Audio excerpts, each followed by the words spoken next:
ہر ایک اپنی اپنی جگہ پر کھڑا ہو گیا۔ آخر میں آپ صلی اللہ علیہ وآلہ وسلم کو میں نے دیکھا، آپ نے ذرا سا توقف فرمایا، پھر سر اقدس سے دائیں بائیں اشارہ فرمایا۔ مجھے کچھ سمجھ نہ آئی۔ جب میرے پاس تشریف لائے تو پیغمبرانہ شان سے فرمایا، جابر میرا رفیع مقام دیکھا ہے؟ میں نے عرض کی کہ جی یا رسول اللہ۔ پھر رسول اللہ صلی اللہ علیہ وآلہ وسلم نے فرمایا کہ ایسا کرو کہ انہی درختوں کے پاس جاؤ اور ان کی ایک ایک شاخ کاٹ کر میرے پاس لاؤ۔ پھر کہا کہ اس جگہ جہاں آپ نے دائیں اور بائیں کا اشارہ، ایک شاخ دائیں دوسری بائیں گاڑ دینا۔ حضرت جابر نے عرض کی کہ میں اٹھا، میں نے پتھر لیا، میں نے اسے توڑا اور رگڑ رگڑ کر اسے تیز دھار بنایا۔ اس کے بعد میں ان دونوں درختوں کے پاس گیا، ان میں سے ہر ایک کی ایک ایک شاخ کاٹ لی، پھر انہیں لے آیا اور اس جگہ کھڑا ہو گیا جہاں آپ صلی اللہ علیہ وآلہ وسلم جلوہ افروز تھے۔ ایک شاخ دائیں اور دوسری بائیں جانب گاڑ دی۔ پھر عرض کی کہ یا رسول اللہ، میں نے حکم کی تعمیل کر دی ہے۔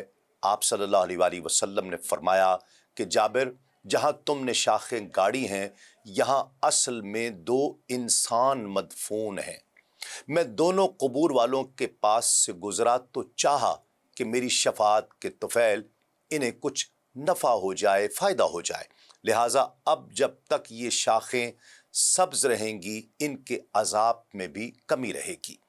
بلا شبہ ناظرین کرام، اللہ اور اس کے رسول ہی بہتر جانتے ہیں کہ اس کام میں کیا حکمت پنہا تھی۔ بہرحال حدیث پاک بھی ختم نہیں ہوئی۔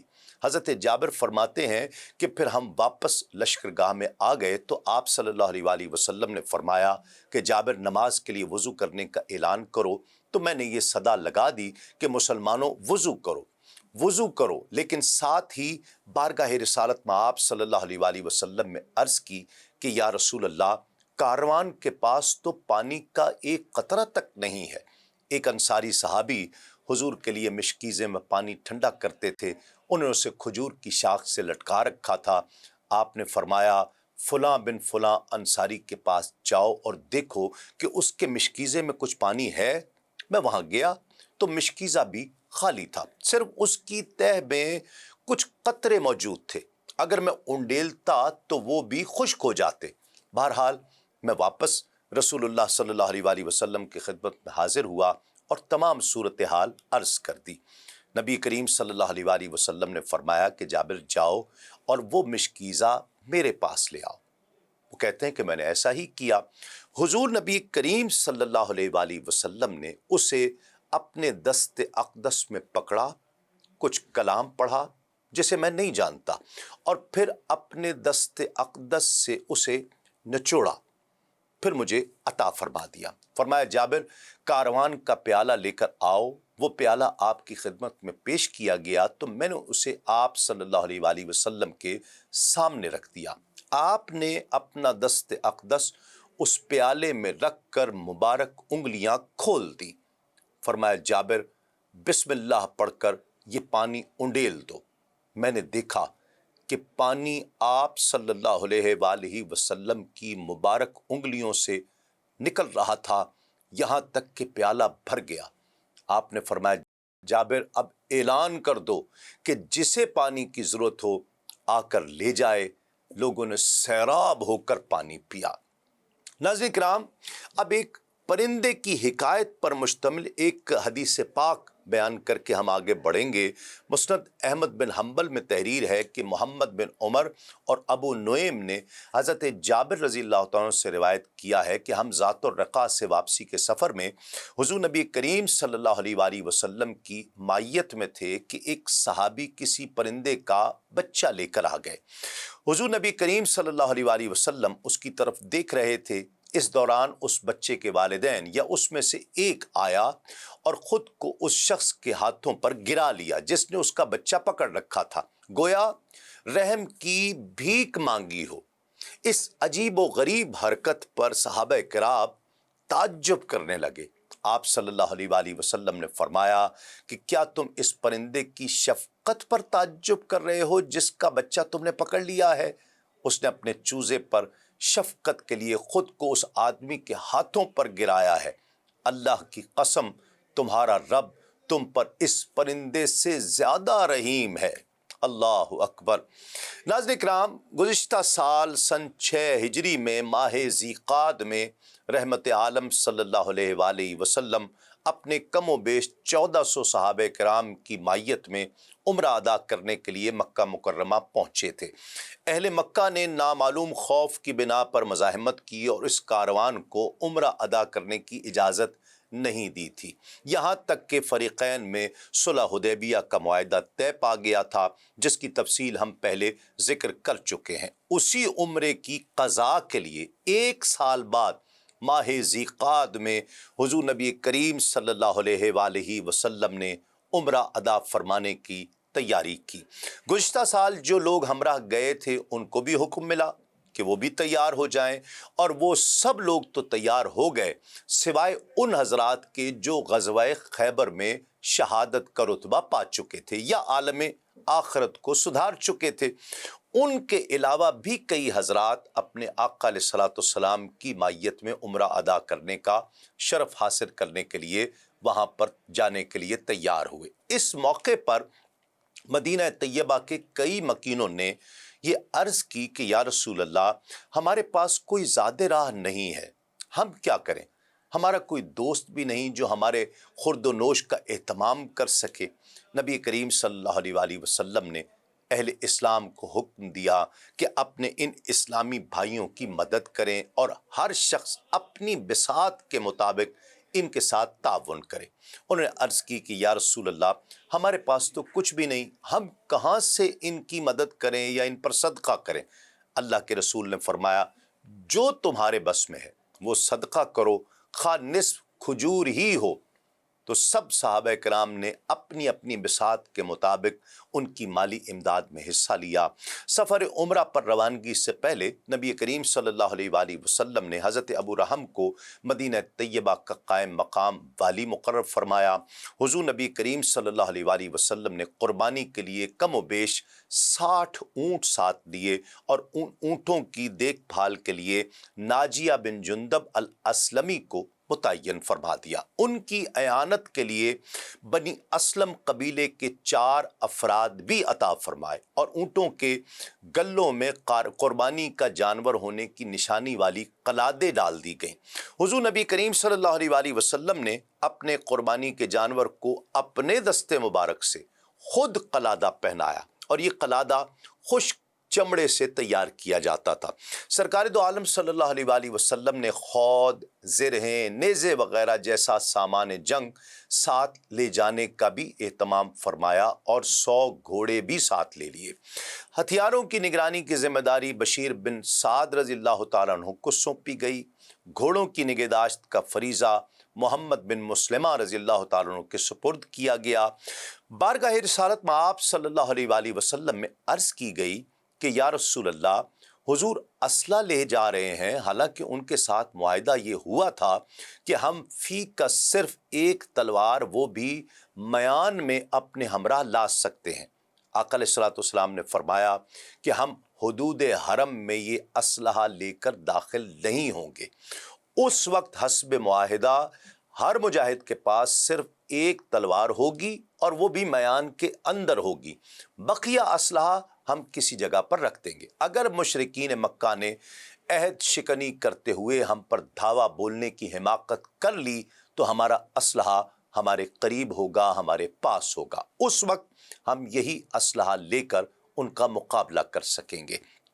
ناظرین کرام، اس دوران حضرت محمد بن مسلمہ رضی اللہ تعالی عنہ گھوڑے لے کر مر الزہران پہنچ گئے۔ وہاں ان کی کئی قریشی نوجوانوں سے ملاقات ہوئی۔ ان کے پوچھنے پر حضرت محمد بن مسلمہ نے انہیں بتایا کہ نبی کریم صلی اللہ علیہ وآلہ وسلم اپنے صحابہ کرام کے ساتھ مکہ تشریف لا رہے ہیں اور انشاءاللہ کل صبح یہاں پہنچ جائیں گے۔ قریشی نوجوانوں نے حضرت بشیر بن سعد رضی اللہ تعالیٰ عنہ کے پاس اسلحے کے انبار دیکھے تو حواس باختہ ہو گئے، بڑی تیزی سے وہاں سے نکلے، قریش کو صورتحال سے آگاہ کیا، سب گھبرا گئے، کہنے لگے ہم نے صلح کی کسی شک کی خلاف ورزی نہیں کی، ہم اپنے معاہدے پر قائم ہیں اور ابھی معاہدے کی مدت بھی ختم نہیں ہوئی، پھر حضور نے اسلحہ اور لشکر کے ساتھ چڑھائی کیوں کی ہے؟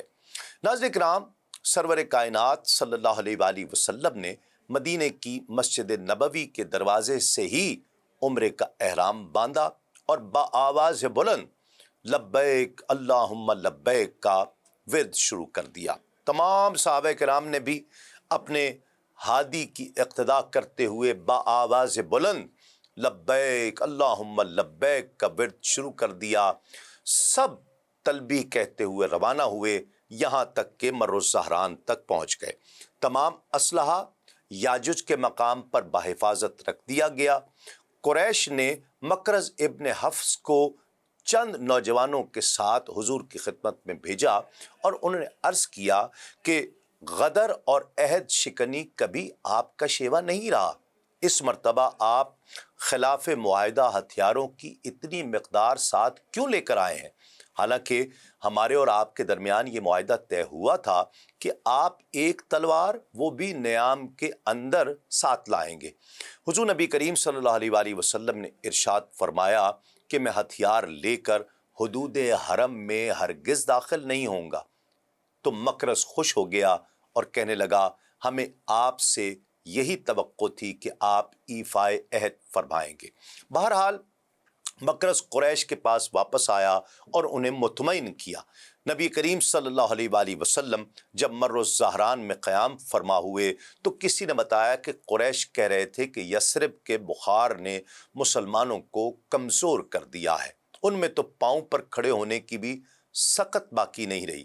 صحابہ نے عرض کی کہ یا رسول اللہ، اگر آپ اجازت فرمائیں تو سواری کے اونٹوں میں سے چند اونٹ ذبح کر کے انہیں پکائیں تاکہ سب سیر ہو کر کھائیں اور اس کا شوربہ پئیں، یوں ہم تر و تازہ ہو کر مکے میں داخل ہونے کے قابل ہو جائیں گے، دشمن ہمیں چاق و چوبند دیکھ کر سہم جائے گا۔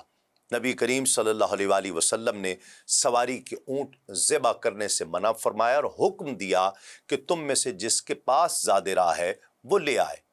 تو سب چمڑے کا دسترخوان وہاں پر بچھایا گیا اور جو سب زیادہ راہ جمع ہوا اسے دسترخوان پر پھیلا دیا گیا اور حکم دیا کہ اب سیر ہو کر کھانا کھاؤ۔ پھر تمام صحابہ کرام نے سیر ہو کر کھانا تناول فرمایا اور اپنے تھیلے بھی بھر لیے، اس کے باوجود دسترخوان پر کھانا اسی طرح بہت سارا بچا ہوا تھا۔ ناظرین کرام، یہاں ایک وقفہ لیں گے، وقفے کے بعد یہ ذکر جاری رہے گا۔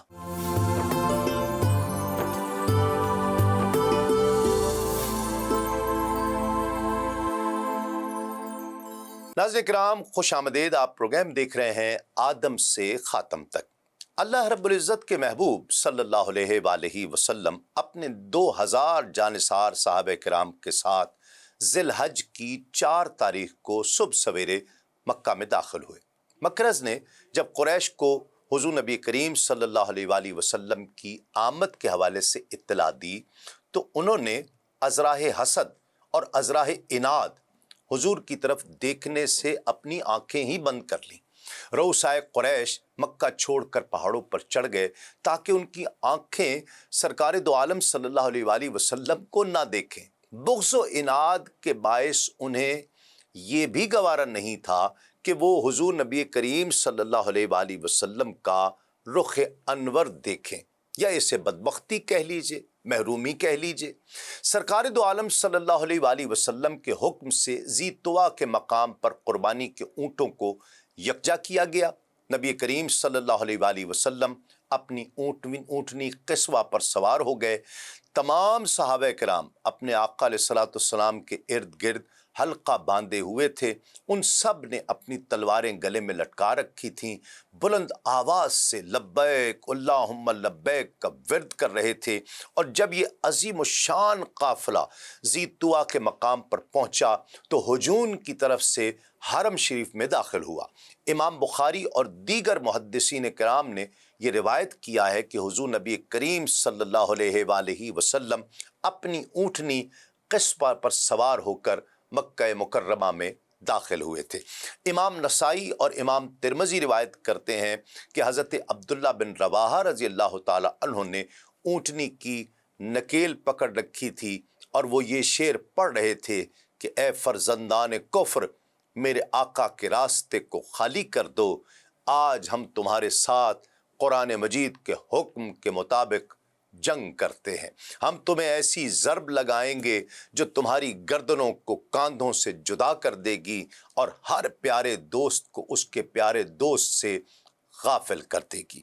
حضرت عمر فاروق رضی اللہ تعالیٰ عنہ نے یہ شعر سنے تو حضرت عبداللہ بن رواحہ کو روک دیا، کہا تمہیں شرم نہیں آتی کہ حضور نبی کریم صلی اللہ علیہ وآلہ وسلم کی موجودگی میں اور پھر حرم پاک میں اشعار پڑھنے شروع کر دیے ہیں؟ حضور نبی کریم صلی اللہ علیہ وآلہ وسلم نے جب یہ سنا تو فرمایا کہ عمر اسے کچھ نہ کہو، یہ اشعار کفار میں تیروں سے بھی زیادہ اثر کرتے ہیں، یعنی یہ صرف شاعرانہ تخیل ہے، حقیقت میں جنگ نہیں ہے۔ پھر حضور نبی کریم صلی اللہ علیہ وآلہ وسلم نے حضرت عبداللہ بن رواحہ رضی اللہ تعالی عنہ کی اصلاح کرتے ہوئے فرمایا کہ بیٹے تم یوں کہو کہ کوئی معبود نہیں سوائے اللہ وحدہ لا شریک کے، اس نے اپنے عبد خاص کی مدد فرمائی اور اپنے لشکر کو غالب کیا اور تنہا اسی نے کفار کے گروہوں کو شکست دی۔ یہ سن کر سب نے مل کر یہی مبارک الفاظ دہرانے شروع کر دیے۔ جیسا کہ ناظرین کرام عرض کیا کہ یثرب کے حالیہ وبائی بخار نے مجاہدین اسلام کو لاغر اور کمزور کر دیا تھا۔ کفار مکہ بھی اپنی مجالس میں انہی خیالات کا اظہار کرتے رہے تھے کہ کل مسلمان یہاں آئیں گے تو تم دیکھو گے کہ یثرب کے موسمی بخار نے ان کو کتنا لاغر و کمزور کر دیا ہوگا۔ زرد رنگت، پچکے ہوئے گال اور نقاہت ان کے انگ انگ سے ظاہر ہو رہی ہوگی۔ کفار نے یہ پروگرام بنایا کہ جب مسلمان حرم پاک میں داخل ہوں گے تو ہم سامنے والی پہاڑی کی چوٹی قیقان پر بیٹھ کر ان کا معاذ اللہ تماشا دیکھیں گے، لیکن اللہ رب العزت نے اپنے محبوب کریم صلی اللہ علیہ وآلہ وسلم کو ان کی ان باتوں اور خیالات سے آگاہ فرما دیا۔ حضور نبی کریم صلی اللہ علیہ وآلہ وسلم اور تمام صحابہ کرام نے استوا کر رکھا تھا، یعنی چادر کو دائیں کاندھے کے نیچے بغل سے گزار کر بائیں کاندھے پر ڈال رکھا تھا۔ حضور نبی کریم صلی اللہ علیہ وآلہ وسلم نے سب کو فرمایا کہ اللہ اس شخص پر رحم فرمائے جو کفار کے سامنے اپنی قوت و طاقت کا مظاہرہ کرے گا۔ حضور نبی کریم صلی اللہ علیہ وآلہ وسلم نے تمام عازمین کو ارشاد فرمایا کہ طواف کے پہلے 3 چکروں میں رمل کریں، یعنی کندھے اٹھا کر، سینے پھیلا کر، تیز تیز قدم اٹھا کر چلیں تاکہ دشمنوں پر تمہارا رعب بیٹھ جائے اور ہیبت جم جائے۔ سب نے پہلے 3 چکروں میں رمل کیے۔ مسلمانوں کی یہ چال ڈھال دیکھ کر کفار مکہ کی وہ خوش فہمی دور ہو گئی کہ یثرب کی آب و ہوا نے مسلمانوں کو ناتواں بنا دیا ہے، کمزور بنا دیا ہے۔ حضرت عبداللہ بن اوفا فرماتے ہیں کہ ادائے عمرہ کے وقت ہم حضور نبی کریم صلی اللہ علیہ وآلہ وسلم کو اپنے حصار میں لیے رہے تاکہ کوئی اوباش قریب آنے کی جرت نہ کر سکے۔ امام بہقی حضرت سعید ابن مسیب رضی اللہ تعالیٰ سے روایت کرتے ہیں کہ سرکار دو عالم صلی اللہ علیہ وآلہ وسلم جب طواف سے فارغ ہو گئے تو بیت اللہ شریف کے اندر تشریف لے گئے، ساری رات وہاں مصروف عبادت رہے، یہاں تک کہ حضرت بلال رضی اللہ تعالی عنہ نے حسب ارشاد کعبے کی چھت پر چڑھ کر صبح کی اذان دی۔ یہ ایمان افروز صدا سن کر کفار مکہ پر تو کوہ علم ٹوٹ پڑا۔ ابو جہل کا بیٹا اکرمہ کہنے لگا کہ اللہ نے میرے باپ ابو الحکم پر بڑا کرم فرمایا کہ اس نے اس غلام یعنی بلال حبشی کو یہ کلمات اذان کہتے نہیں سنا۔ صفوان بن امیہ کہنے لگا خدا کا شکر ہے کہ میرا باپ بھی یہ منظر دیکھنے سے پہلے مر گیا۔ خالد بن اسید نے بطور مزاح تمسخر کہا کہ اللہ کا شکر ہے کہ میرا باپ آج سے پہلے ہی مر گیا اور اس کو یہ منظر دیکھنا نہیں پڑا کہ ایک حبشی غلام کعبے کی چھت پر چڑھ کر یوں معاذ اللہ ایسے الفاظ استعمال کرتے کہ ہینگ رہا ہے۔ دوسرے کفار نے جب یہ کلمات اذان سنے تو انہوں نے بھی اپنے چہروں کو کپڑے سے ڈھانپ لیا۔ حضرت ابن عباس رضی اللہ تعالی عنہما سے مروی ہے کہ حضور نبی کریم صلی اللہ علیہ وآلہ وسلم نے صفا اور مروہ کے درمیان اپنی اونٹنی پر سوار ہو کر سعی فرمائی اور مروہ کے قریب قربانی کے اونٹ ذبح فرمائے۔ چند صحابہ کرام کو حضور ساز و سامان اور اسلحے کی حفاظت کے لیے مکہ مکرمہ سے باہر چھوڑ کر آئے تھے۔ جب حضور کے ساتھ آنے والے صحابہ عمرہ ادا فرما چکے تو ان میں سے 200 کو سامان وغیرہ کی حفاظت کے لیے بھیجا تاکہ پیچھے رہ جانے والے باقی صحابہ کرام آئیں اور عمرہ ادا کر لیں۔ ناظرین کرام، نبی کریم صلی اللہ علیہ وآلہ وسلم کو مکہ مکرمہ میں آئے ہوئے 3 روز گزر گئے اور چوتھے دن ظہر کا وقت آ گیا تو اہل مکہ نے سہیل بن حویطب بن عبد العزیٰ کو بھیجا کہ حضور کو مکے سے اب نکل جانے کے لیے کہیں۔ وہ دونوں آئے۔ اس وقت حضور نبی کریم صلی اللہ علیہ وآلہ وسلم انصار کی ایک محفل میں تشریف فرما تھے اور انصار کے رئیس حضرت سعد بن عبادہ رضی اللہ تعالیٰ عنہ کے ساتھ گفتگو فرما رہے تھے۔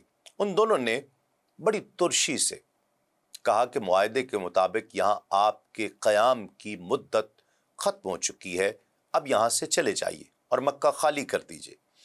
نبی کریم صلی اللہ علیہ وآلہ وسلم نے مزید مہلت کے لیے کہا لیکن انہوں نے یہاں سے چلے جانے پر اصرار کیا۔ حضرت سعد بن عبادہ نے ان کے اس گستاخانہ لہجے کو دیکھا تو بڑے غضبناک ہو کر فرمایا کہ سہیل، تیری ماں مر جائے، یہ زمین نہ تیری ہے نہ تیرے باپ کی ہے، بخدا حضور یہاں سے جب ان کی مرضی ہوگی تب تشریف لے کر جائیں گے۔ حضور نبی کریم صلی اللہ علیہ وآلہ وسلم نے حضرت سعد کی اس غیرت ایمانی کو دیکھ کر تبسم فرمایا اور کہا، سعد رہنے دو، یہ ہماری قیام گاہ پر آئے ہیں، ان کی دل آزاری مناسب نہیں ہے۔ پھر حضور نبی کریم صلی اللہ علیہ وآلہ وسلم نے سب کو کوچ کا حکم دیا اور فرمایا کہ کوئی مسلمان یہاں شام کے وقت تک موجود نہ رہے۔ حضور نبی کریم صلی اللہ علیہ وآلہ وسلم اپنی اونٹنی پر سوار ہو کر روانہ ہوئے اور صرف کے مقام پر آ کر قیام فرمایا۔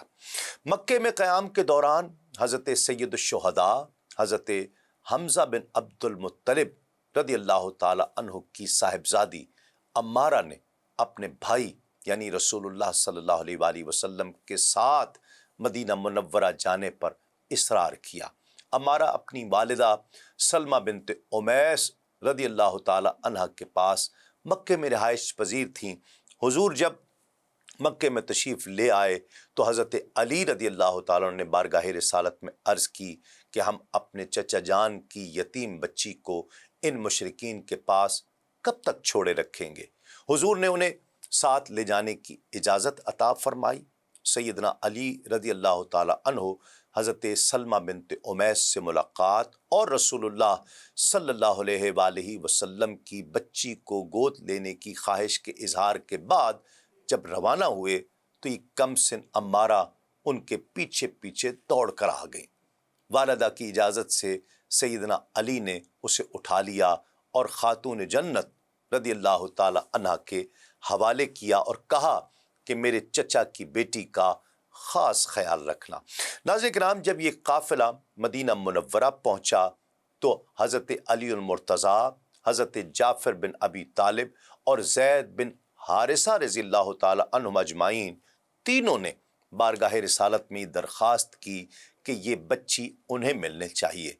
واضح رہے کہ مواخات کے تحت حضرت زید کو حضور نے حضرت حمزہ کا بھائی بنایا تھا اور حضرت حمزہ رضی اللہ تعالی عنہ نے بھی اپنی زندگی میں بچی کے بارے میں انہیں ہی وصی مقرر فرمایا تھا اور انہوں نے عرض کی کہ بچی مجھے ملنی چاہیے۔ دوسری جانب حضرت سیدنا علی المرتضیٰ رضی اللہ تعالیٰ نے عرض کی کہ یہ میرے چچا کی بیٹی ہے، میں اس کا زیادہ حقدار ہوں، یہ مجھے ملنی چاہیے۔ اور حضرت جعفر بن ابی طالب رضی اللہ تعالیٰ نے گزارش کی کہ یہ میرے بھی چچا کی بیٹی ہے اور میرے گھر اس کی خالہ بھی ہے، اس لیے اس کی پرورش کا زیادہ حقدار میں ہوں۔ تینوں کی بات سن کر حضور نبی کریم صلی اللہ علیہ وآلہ وسلم نے حضرت جعفر طیار کے حق میں فیصلہ صادر فرمایا، کیونکہ ان کی اہلیہ عمارہ کی خالہ بھی تھیں۔ فرمایا کہ خالہ ماں کے قائم مقام ہے۔ ماہ ذی الحج میں حضور نبی کریم صلی اللہ علیہ وآلہ وسلم عمرے کی ادائیگی کے بعد مدینہ طیبہ کی طرف مراجعت فرما ہوئے۔ اس مقدس سفر میں سرکار دو عالم صلی اللہ علیہ وآلہ وسلم کے ہمراہ جانے والوں کی تعداد بچوں اور خواتین کے علاوہ 2000 تھی۔ اس وقت سورۃ الفتح کی یہ آیت مبارکہ نازل ہوئی کہ بے شک اللہ نے اپنے رسول کا سچا خواب سچ کر دیا، اگر اللہ چاہے تو تم ضرور مسجد حرام میں امن و امان سے داخل ہوگے، کچھ اپنے سروں کے بال منڈواتے ہوئے اور کچھ بال ترشواتے ہوئے، تمہیں کسی کا ڈر نہیں ہوگا، تو اللہ کو وہ معلوم ہے جو تمہیں معلوم نہیں، تو اس نے مکے میں داخلے سے پہلے ایک نزدیک آنے والی فتح رکھی ہے۔ ناظرین کرام، اس آیت مبارکہ میں گویا فتح مکہ کی بشارت بھی عطا کی گئی۔ امام حلبی لکھتے ہیں کہ صلح حدیبیہ اور عمرہ قضا کی درمیانی مدت میں حضرت خالد بن ولید، حضرت عمرو بن عاص اور حضرت عثمان بن طلحہ کے اسلام قبول کرنے کا واقعہ پیش آیا۔ ایک قول یہ ہے کہ ان حضرات نے غزوہ قضا کے بعد اسلام قبول کیا تھا، اور اس قول کی بنیاد خود حضرت خالد بن ولید رضی اللہ تعالیٰ عنہ کی ایک روایت ہے کہ جب حق تعالیٰ نے مجھے اس عزت و خیر سے سرفراز کرنے کا ارادہ فرمایا تو اس نے اچانک میرے دل میں اسلام کی محبت پیدا فرما دی، تڑپ پیدا فرما دی، اور مجھے ہدایت کا راستہ نظر آنے لگا۔ میں نے اس وقت اپنے دل میں سوچا کہ میں ہر موقع پر محمد صلی اللہ علیہ وآلہ وسلم کے مقابلے اور مخالفت میں سامنے آیا، اور ہر موقع پر مجھے ناکامی کا منہ دیکھنا پڑا۔ ہمیشہ ہی مجھے یہ احساس رہا کہ میں غلطی پر ہوں اور محمد صلی اللہ علیہ وآلہ وسلم کا بول بالا ہو رہا ہے۔ آپ فرماتے ہیں کہ جب حضور نبی کریم صلی اللہ علیہ وآلہ وسلم نے عمرہ قضا کے لیے تشریف لائے تو میں مکے سے غائب ہو گیا، تاکہ آپ صلی اللہ علیہ وآلہ وسلم کے مکے میں داخل ہونے کا منظر میں خود نہ دیکھ سکوں۔ میرا بھائی ولید ابن ولید رسول اللہ صلی اللہ علیہ وآلہ وسلم کے ساتھ تھا۔ اس نے مکے پہنچ کر مجھے تلاش کروایا، مگر میں وہاں موجود ہی نہیں تھا۔ آخر اس نے میرے نام خط لکھا جس کا مضمون تھا بسم اللہ الرحمن الرحیم، اما بعد۔ میرے لیے سب سے زیادہ حیرت ناک بات یہ ہے کہ تم جیسا آدمی آج تک اسلام سے دور بھاگتا پھرتا ہے۔ مجھے تمہاری کم عقلی پر تعجب ہوتا ہے کہ آخر اسلام جیسی چیز سے بھی آج کوئی شخص بے خبر ہو سکتا ہے۔ رسول اللہ صلی اللہ علیہ وآلہ وسلم نے مجھ سے تمہارے متعلق پوچھا تھا کہ خالد کہاں ہے؟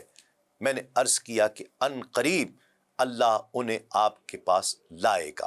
اس پر حضور نبی کریم صلی اللہ علیہ وآلہ وسلم نے فرمایا تھا کہ اس جیسا آدمی اسلام سے بے خبر نہیں رہ سکتا۔ اگر وہ اپنی صلاحیتوں اور توانائیوں کو مسلمانوں کے ساتھ مل کر اور مشرکوں کے خلاف استعمال کرتے تو ان کے لیے اس میں خیر ہی خیر ہے، اور ہم دوسروں کے مقابلے میں ان کو پہلے ہاتھوں ہاتھ لیں گے، ان کا استقبال کریں گے۔ اس لیے میرے بھائی، اب بھی موقع ہے کہ جو کچھ تم کھو چکے ہو اسے پالو۔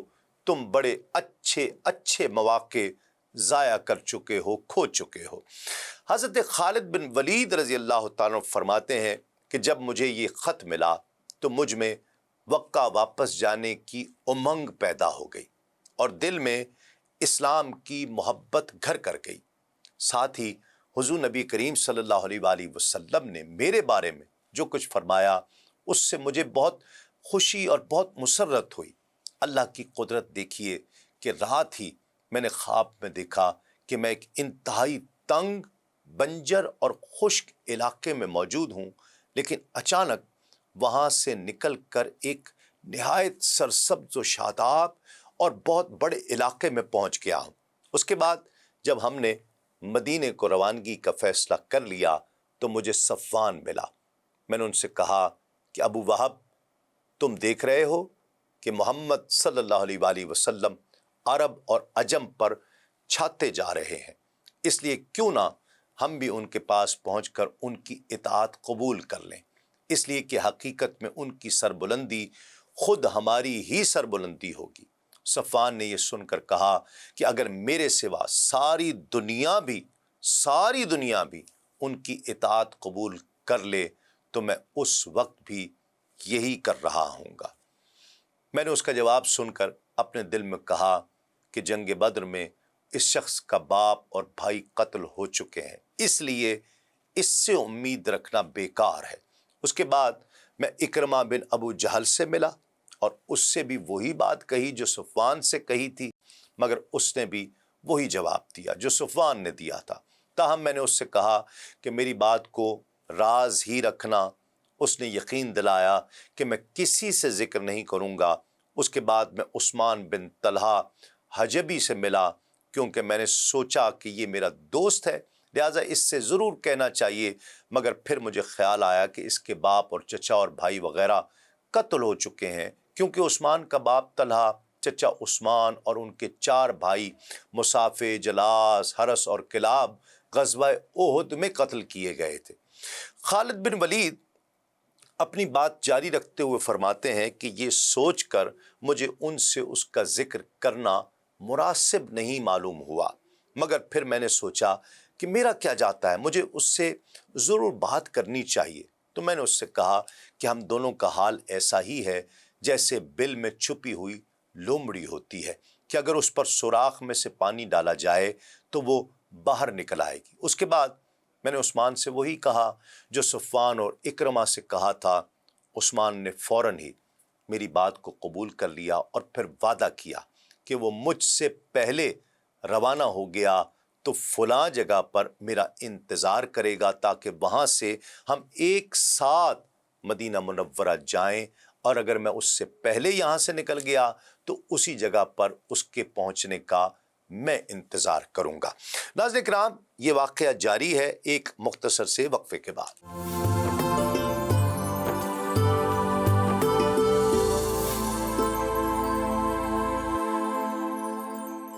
ناظرین کرام، خوش آمدید۔ آپ پروگرام دیکھ رہے ہیں آدم سے خاتم تک۔ ہم تذکرہ کر رہے تھے حضرت خالد بن ولید رضی اللہ تعالی عنہ اور حضرت عثمان بن طلحہ رضی اللہ تعالی عنہ کے ایمان لانے کا۔ دونوں میں طے ہو گیا کہ جو بھی شخص پہلے نکلے گا وہ اس مقام پر، فلاں مقام پر ایک دوسرے کا انتظار کرے گا۔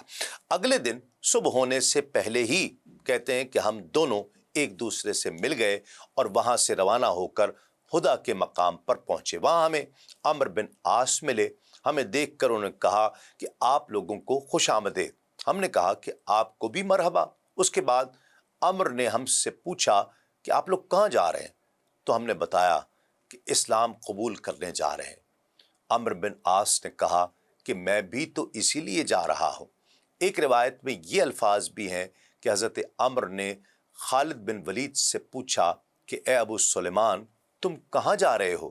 تو حضرت خالد بن ولید رضی اللہ تعالیٰ نے کہا کہ خدا کی قسم، میرے سامنے تو راستہ ظاہر ہو چکا ہے، یعنی آنکھوں سے پردہ اٹھ چکا ہے اور اسلام کا معاملہ صاف ہو چکا ہے۔ وہ شخص یعنی حضرت محمد صلی اللہ علیہ وآلہ وسلم یقیناً سچے نبی ہیں، اس لیے چلو اور مسلمان ہو جاتے ہیں۔ آخر کب تک ایسے رہیں گے؟ اس پر عمرو بن عاص نے کہا کہ میں تو خود صرف اسی مقصد سے نکلا ہوں۔ ناظرین کرام، حضرت خالد بن ولید فرماتے ہیں کہ اس طرح ہم تینوں کا ساتھ ہو گیا، یہاں تک کہ سفر کرتے ہوئے ہم مدینہ منورہ میں داخل ہوئے اور ہم نے حرہ کے مقام پر اپنی سواریاں زمین پر بٹھا دیں۔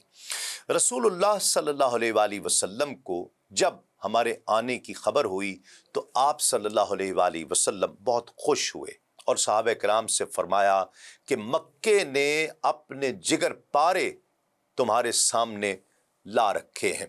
اس کے بعد میں نے اپنے بہترین کپڑے پہنے، بہترین کپڑے، اور اپنے بہترین کپڑے پہن کر حضور نبی کریم صلی اللہ علیہ وآلہ وسلم کی خدمت میں حاضر ہونے کے لیے چلا۔ اسی وقت مجھے میرے بھائی ملے اور کہا کہ جلدی کرو، کیونکہ رسول اللہ صلی اللہ علیہ وآلہ وسلم تمہارے آنے سے بہت خوش ہیں اور تم لوگوں کا انتظار فرما رہے ہیں۔ کہتے ہیں کہ اب ہم تیزی کے ساتھ اس طرف روانہ ہوئے، یہاں تک کہ میں حضور نبی کریم صلی اللہ علیہ وآلہ وسلم کی خدمت میں پہنچا۔ حضور نے مجھے دیکھ کر مسکراتے رہے، یہاں تک کہ میں آپ کے پاس پہنچ کر کھڑا ہو گیا۔ میں نے آپ کو نبوت کا یعنی اسلام والا سلام کیا۔ آپ صلی اللہ علیہ وآلہ وسلم نے بڑی گرم جوشی سے جواب دیا۔ اس کے بعد میں نے کہا کہ میں گواہی دیتا ہوں کہ اللہ کے سوا کوئی معبود نہیں، اور یہ کہ آپ اللہ کے رسول ہیں۔ آپ صلی اللہ علیہ وآلہ وسلم نے فرمایا، تمام تعریفیں اسی ذات کو سزاوار ہیں جس نے تمہیں ہدایت عطا فرمائی۔ میں جانتا تھا، آقا فرماتے ہیں، میں جانتا تھا کہ تم ایک عقل مند آدمی ہو، اسی لیے میری آرزو تھی اور مجھے امید تھی کہ تم خیر کی طرف ضرور جھکو گے۔ پھر میں نے حضور نبی کریم صلی اللہ علیہ وآلہ وسلم سے عرض کی کہ یا رسول اللہ سے دعا فرمائیے کہ وہ میری ان غلطیوں کو معاف فرما دے جو میں نے آپ کے مقابلے پر آ کر ماضی میں کی ہیں۔ آپ صلی اللہ علیہ وآلہ وسلم نے انتہائی کشادہ قلبی کا مظاہرہ کرتے ہوئے فرمایا، خالد، اسلام گزشتہ تمام غلطیوں اور گناہوں کو مٹا دیتا ہے۔ اس کے بعد عثمان بن طلحہ اور حضرت عمرو بن عاص رضی اللہ تعالی عنہما آگے آئے اور وہ بھی مسلمان ہو گئے۔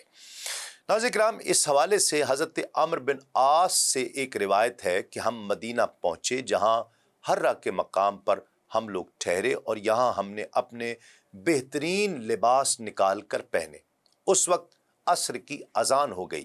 ہم لوگ یہاں سے روانہ ہو کر حضور نبی کریم صلی اللہ علیہ وآلہ وسلم کی خدمت میں جا پہنچے۔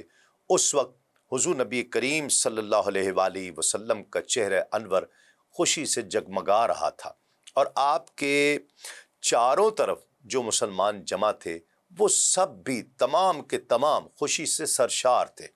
پھر حضرت خالد بن ولید آگے بڑھے اور انہوں نے بیعت کی۔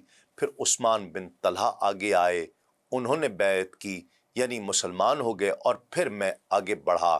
حضرت عمرو بن عاص کہتے ہیں کہ خدا کی قسم، میرا شرم کے مارے یہ حال تھا کہ جب میں آپ کے سامنے بیٹھ گیا تو آپ صلی اللہ علیہ وآلہ وسلم کی طرف میری نگاہیں نہیں اٹھ رہی تھیں۔ پھر میں نے آپ سے اس بات پر بیعت کی کہ اللہ میرے گزشتہ تمام گناہوں کو معاف فرما دے، اور جو آئندہ ہونے والے ہیں ان سے مجھے دور رکھے، محفوظ رکھے۔ حضور نبی کریم صلی اللہ علیہ وآلہ وسلم نے فرمایا کہ اسلام پچھلے تمام گناہوں کو مٹا ڈالتا ہے، اور ہجرت بھی گزشتہ تمام غلطیوں کو دھو ڈالتی ہے۔ حضرت عمرو بن عاص کہتے ہیں کہ خدا کی قسم، ہمارے مسلمان ہو جانے کے بعد رسول اللہ صلی اللہ علیہ وآلہ وسلم نے اپنے جنگی معاملات میں میرے اور خالد بن ولید کے برابر کسی کو نہیں سمجھا۔ پھر اسی طرح حضرت ابو بکر صدیق رضی اللہ تعالیٰ عنہ کی خلافت میں بھی ہمارا یہی درجہ برقرار رہا، مگر حضرت عمر فاروق رضی اللہ تعالیٰ عنہ کی خلافت کے زمانے میں خالد ان کے عتاب میں رہے، یعنی حضرت خالد پر حضرت عمر کا عتاب ہوا اور انہوں نے خالد کو سپہ سالاری کے عہدے سے معزول فرما دیا۔ ناظرین کرام، ایک روایت یہ بھی ہے کہ حضرت عمرو بن عاص نے بادشاہ نجاشی کے ہاتھ پر اسلام قبول کیا تھا۔ اس باب میں امام طبری لکھتے ہیں کہ اس سال ابتدائے سفر میں عمرو بن عاص مسلمان ہو کر رسول اللہ صلی اللہ علیہ وآلہ وسلم کے پاس آئے۔ یہ نجاشی کے پاس مسلمان ہوئے تھے، ان کے ساتھ عثمان بن طابع الابدی اور خالد بن ولید المغیرہ بھی تھے۔ خود عمرو بن عاص سے مروی ہے کہ جب ہم خندق کی لڑائی سے دوسرے قبائل کے ساتھ مکہ واپس آئے تھے تو میں نے قریش کے بعض اپنے ہم خیال اور اپنی بات سننے والوں کو اپنے پاس بلایا اور ان سے کہا کہ کچھ خبر ہے؟ بخدا میں اس بات کا یقین رکھتا ہوں کہ محمد صلی اللہ علیہ وآلہ وسلم کی بات سب پر ہمیشہ کے لیے غالب آ جائے گی۔ اس معاملے میں میری ایک رائے ہے، یہ بتاؤ تمہاری کیا رائے ہے؟ تو انہوں نے کہا کہ پہلے اپنی رائے بیان کرو۔ میں نے کہا کہ میرا خیال ہے کہ ہم نجاشی کے پاس جاتے ہیں اور وہیں قیام کریں۔ اگر محمد صلی اللہ علیہ وآلہ وسلم ہماری قوم پر غالب آ جائیں تو ہم نجاشی کے پاس ان کے اثر سے مامون رہیں گے، کیونکہ ہم محمد صلی اللہ علیہ وآلہ وسلم کے ماتحت آنے سے اسے کہیں زیادہ پسند کرتے ہیں کہ نجاشی کے ماتحت رہیں۔ اور اگر ہماری قوم کو کامیابی ہوئی تو چونکہ ہماری قوم ہمارے جذبات اور ہماری وقت سے واقف ہے، وہ بہرحال ہمارے ساتھ بھلائی کرے گی۔ اس رائے کو سب نے پسند کیا تو میں نے کہا کہ اچھا تو نجاشی کے لیے ہدیہ جمع کرو، چونکہ وہ ہمارے ملک کی کھالوں کو بہت پسند کرتا تھا، اس لیے ہم نے بہت سی کھالیں جمع کی اور پھر نجاشی کے پاس آئے۔ دربار میں پہنچ کر میں نے حسب قاعدہ بادشاہ کو تعظیمی سجدہ کیا۔ اس نے مجھے خوش آمدید کہا اور کہا کہ اے میرے پیارے دوست، اپنے وطن سے ہمارے لیے کوئی ہدیہ لائے ہو؟ تو میں نے کہا جی ہاں، میں آپ کے لیے بہت سے تیار چمڑے لایا ہوں۔ تو وہ خوش ہوا۔ پھر میں نے اس سے کہا کہ اے بادشاہ، میں نے ابھی ایک شخص کو تم سے مل کر باہر جاتے ہوئے دیکھا ہے، یہ اس شخص یعنی محمد صلی اللہ علیہ وآلہ وسلم کا قاصد ہے جو ہمارا دشمن ہے، آپ اسے میرے حوالے کر دیں تاکہ میں اسے قتل کروں۔ یہ بات سن کر بادشاہ نجاشی برہم ہو گیا۔ اس نے اپنا ہاتھ اٹھایا اور اس زور سے اپنی ناک پر مکہ مارا کہ میرا خیال ہوا کہ نجاشی بے ہوش ہو جائے گا۔ اس کی اس حرکت سے میں اس قدر سہم گیا کہ جی چاہتا تھا کہ زمین شق ہو جائے اور اس میں دھس جاؤں۔ میں نے کہا کہ بادشاہ بخدا، اگر میں جانتا کہ میرے اس سوال سے تمہیں اس قدر رنج ہوگا تو میں کبھی ایسی بات نہ کرتا۔ نجاشی نے کہا تم اس شخص کے پیامبر کو مجھ سے طلب کر رہے ہو جس کے پاس جبریل امین آتے ہیں، جیسا کہ موسیٰ علیہ السلام کے پاس آیا کرتے تھے، تاکہ تم اسے قتل کرو۔ میں نے کہا بادشاہ کیا وہ واقعی ایسے ہیں؟ اس نے کہا امر تمہیں کیا ہو گیا ہے؟ آؤ میری بات مانو، بے شک وہ حق پر ہیں اور وہ ضرور اپنے مخالفوں پر غالب ہو کر رہیں گے۔ میں نے کہا اچھا تو آپ اسلام پر ان کے لیے میری بیعت لے لیجئے۔ یوں میں بادشاہ کے ہاتھ پر اسلام لے آیا اور وہاں سے اپنے رفقا کے پاس چلا آیا۔ میری سابقہ رائے بھی بدل چکی تھی، تاہم میں نے اپنے اسلام کو اپنے دوستوں سے چھپایا۔ پھر میں نے وہاں سے رسول اللہ صلی اللہ علیہ وآلہ وسلم کے پاس جانے کے ارادے سے روانہ ہوا تاکہ ان کے ہاتھ پر اسلام لاؤں۔ راستے میں خالد بن ولید ملے۔ یہ فتح مکہ سے پہلے کا واقعہ ہے۔ یہ مکے سے آ رہے تھے۔ میں نے پوچھا ابو سلمان کہاں جا رہے ہو؟ تو انہوں نے کہا بات ثابت ہو چکی، یہ شخص یعنی محمد صلی اللہ علیہ وآلہ وسلم واقعی نبی برحق ہیں، میں ان کی خدمت میں اسلام قبول کرنے جا رہا ہوں، کب تک محروم رہوں گا؟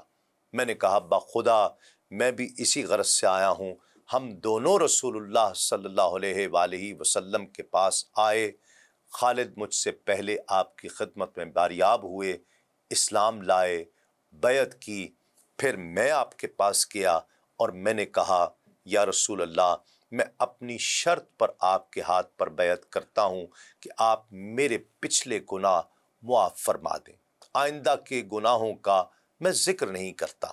رسول اللہ صلی اللہ علیہ وآلہ وسلم نے فرمایا کہ امر بیعت کرو۔ اسلام اور ہجرت ما قبل زمانے کو قطع کر دیتی ہے۔ پھر میں نے بیعت کی اور چلا آیا۔ ناظرین کرام، بعض علماء نے حضرت عمرو بن عاص کے نجاشی کے ہاتھ پر مسلمان ہونے کے سلسلے میں کہا ہے کہ اس میں ایک لطیفہ ہے کہ ایک صحابی ایک تابعی کے ہاتھ پر مسلمان ہوا، اس لیے اس پر اعتراض ہوا۔ ناظرین کرام، ان تینوں ممتاز اور جلیل القدر صحابہ کرام کے قبول اسلام کے ایمان افروز واقعے کے ساتھ ہی آج کے پروگرام کا وقت اپنے اختتام کو پہنچتا ہے۔ 7ویں سنہ ہجری کے اہم واقعات بھی اب اختتام کے قریب ہیں۔ انشاءاللہ اگلے پروگرام میں 7ویں سنہ ہجری میں لکھے گئے مختلف سرداروں اور رؤسا کے نام خطوط کی تفصیل اور پھر 8ویں سنہ ہجری کے آغاز کے ذکر کے ساتھ دوبارہ آپ کی خدمت میں حاضر ہوں گے۔ دیکھتے رہیے آدم سے خاتم تک صرف سنو نیوز پر۔ تسلیم احمد صابری کو اجازت دیجیے۔ السلام علیکم۔ تسلیمات۔